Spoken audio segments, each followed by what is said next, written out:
1 in 3 Americans, people in the U.S., will develop some form of cancer in their lifetime. At the end of the day, somebody that you know will have already have cancer, and there's got to be something that we can do about it. And I'm like, what else can I do? So I thought about having a sit-down conversation with some ladies who can share their journey. So I was diagnosed at the age of 35. I didn't think anything of it, but I would be having a general conversation such as now, and I would just clench my breasts, and the pain would go away, and I would just continue on like nothing happened. Okay. So after about 2 years of going through that, a friend of mine, she said, you need to get that checked out. And so she just kept pushing me. So finally I went to the doctor. I went to a different physician this time. And as soon as I went in, I'm talking to her casually and I'm telling her what's going on. I noticed that when she started doing her examination, she started feeling my breast. Her demeanor changed a little bit. And we kept talking, and then she told me, I want you to get in tomorrow. Because I also learned that I have very dense breasts, which is something every woman should know. Right. So I went in on a Thursday to see the doctor. That Friday, I went for my mammogram. That Monday, I was in for the ultrasound and the biopsy. By that Wednesday, I found out I had stage 3 breast cancer. Wow. Yeah, it was very nerve-wracking. It was scary because I thought it was something that you only get at an older age. But I began to learn that younger girls, even with much more younger than me. Well, what I found out was that actually African American women are at risk at a younger age. So for at least, I think what they say, 41% of us are at risk, higher than the Caucasian women. So, I mean, with that said, we all need to get tested. Tell me, what were some of the hardest stages going through it? That's just the process alone. What was the hardest part about it? Feeling like I was alone, watching my kids watch me go through it, that was very hard. When I went through chemo, I had the Red Devil, which is the worst form of chemo treatment that you can get.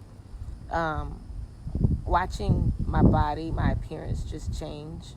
I also went through a lot of other stuff, such as the divorce and everything at the same time. So I really felt like I was by myself. So that was the hard part. See, going into it, I had to get the biopsy done, and that felt like surgery itself. Really? The biopsy was pretty tough because you had to do it without any anesthesia. Oh, really? Yeah, it's like, they numb the area, but you still felt all the pain. I also have dense breasts too. So do I. Yes, and the doctor told me that when you have dense breasts, it's hard to detect the lumps. The lumps when they do the mammogram. So she was telling me basically, even if I was doing the self-exam, that I probably wouldn't have found the lump. Wow. And mine was like stage 1 on the right, and it was like cancerous cells on the left. I elected to have both breasts removed. So I didn't want to have to go through that all over again. Because they said if it came back, it could be very aggressive on the left side. So the earlier that you can detect it, the better your survival rate is. Right. So what are some of the emotional hurdles that you actually went through? Like when you first found out, what were your first thoughts? Felt like a death sentence, you know? Really? Like you're going to the grave, but you had options out there, and it just was overwhelming. You had to overcome all that. So how did you do that? Well, with the support of family, Right. Family and prayer, definitely That's right. prayer. Because I was just very irritated. I even questioned God, why, Right.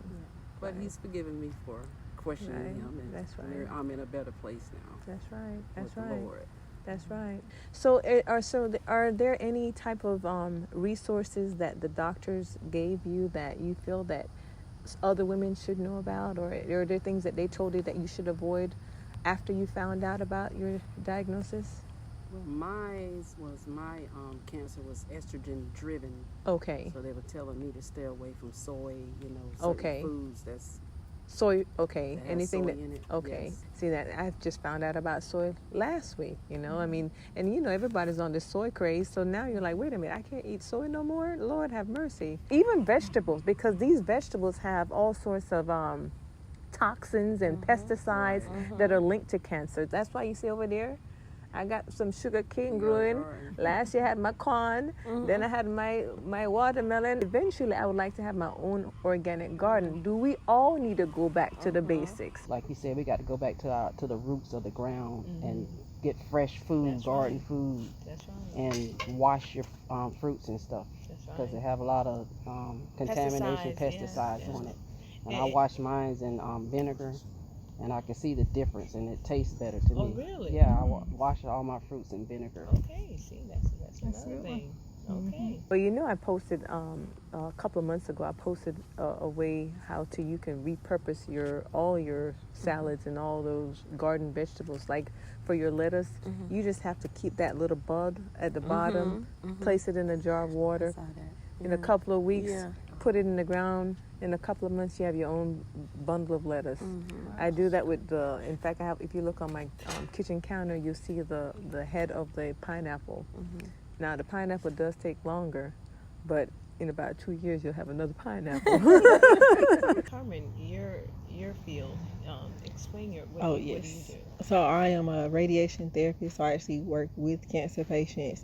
As a cancer patient, you go through like several different stages, like denial, anger, bargaining, grief. So through all of that, I feel like sometimes it can be hard to make the right decisions. It's very important just to get routine testing. You know, I know a lot of us are scared to go to the doctor, but the more you are aware and the more that you know, the better off you'll be. Like if you're really proactive and you take the steps that you need, a lot of things can be prevented. And that's the whole purpose of today, because I recognize that, you know, based on the conversations I've been having over the last year, it's just a lack of knowledge. We just don't know, and we don't know the resources that are available. So I found locally there's Sister Strut that focuses on the African American community, but there's also the Donna Foundation, who also helps various foundations, including Sister Strut. It's okay to have moral support, but people need more than just that. And the only way we're going to find out, like I said, is having this conversation. And not just from today, you know, it's about getting out there. And that's what Sister Strut is about. And that's why I jumped on that bandwagon. It's raising money. Now, as far as finances, how were were there any financial struggles? Were there issues with insurance? My job had really good benefits. If anything, I had co-pays, but I did reach out to like the Donna Foundation. And so I did get some support. I did get disability while I was off as well, which is something a lot of people don't know, that they can apply for to get that support. There are also programs that will waive your co-pays and things of that nature, or they will pay your co-pays. So But Melissa, you have anything to add to that? Do they bring the family in, you know, so that we can get educated on what you just been diagnosed with? You know, because you have received a diagnosis and you're not a medical person, so you don't know how to convey it back to your family members, the steps. That's a good point, Melissa. And is that provided? they did. Well, for me, my mom came along with me. They provided me with booklets for my children. There were a lot of support groups for families to attend, as well as patients.